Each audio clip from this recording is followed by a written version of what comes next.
Well, the Tour de France can't be won between Arras and Roubaix, but it could well be lost. Of the 156.5 kilometres to cover, a whopping 21.7 will be over the 15 cobbled sectors. There are 5 winners of Paris-Roubaix in the peloton: Niki Terpstra, John Degenkolb, Matthew Hayman, Greg Van Avermaet and Peter Sagan. But they won't be the only ones gunning for glory.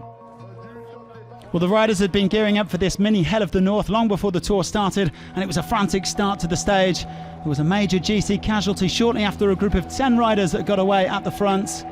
Disaster for BMC leader Richie Porte, forced to abandon after crashing heavily. He was later taken to hospital where they suspected broken collarbone. Bitter disappointment for the Australian, who also quit the Tour on stage 9 last year.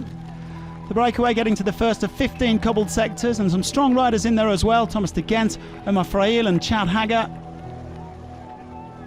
A couple of early issues for the AG2R leader Romain Bardet.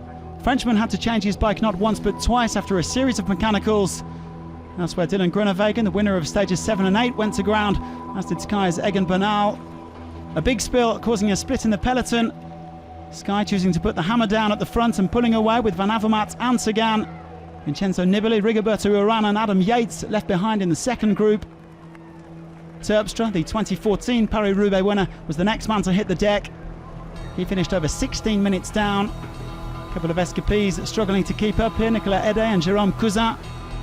With 50 kilometres to go, the gap to the breakaway was down to around 90 seconds, and the Maillot Jaune himself attacking after the 7th cobbled sector. His teammate TJ Van Garderen losing time after a crash. Bardet with yet another puncture. The last men standing in the break, Damian Godin and Reinhard Janse van Rensburg, caught with 33k to go. Movistar and Education First also limiting their time losses for Mikel Landa and Rigoberto Urán. The decisive move came in the penultimate cobbled section. Belgian road race champion Yves Lampaert attacking, taking Van Avermaet and Degenkolb with him, 2 former Paris-Roubaix winners. Chasing pack not reacting quickly enough, and the leading trio soon had a 30-second advantage. Yet another puncture for Bardet meanwhile, though he only lost a handful of seconds. A game of cat and mouse in the final kilometre, but Degenkolb simply had too much power for the others. After finishing second on 6 occasions, he finally has a stage win at the Tour.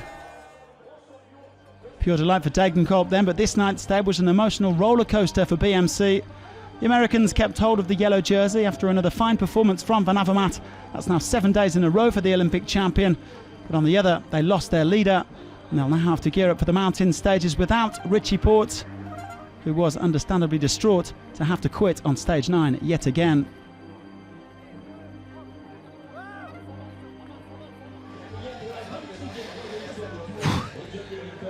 Pure happiness. Really, I was chasing this victory so long, and it's really hard to describe. Everybody said I'm done. After this accident I will never come back, and I said no, I'm not done. I have to bring at least one really big victory. Well, Degenkolb now has at least one stage win at all 3 Grand Tours after coming in ahead of Van Avermaet and Lampaert. Philippe Gilbert pipping Peter Sagan to 4th place, but the Slovak remains in green. Van Avermaet has 43 seconds over Sky's Geraint Thomas overall. Gilbert up to 3rd. Alejandro Valverde goes 5th, 1 minute and 31 seconds off the pace.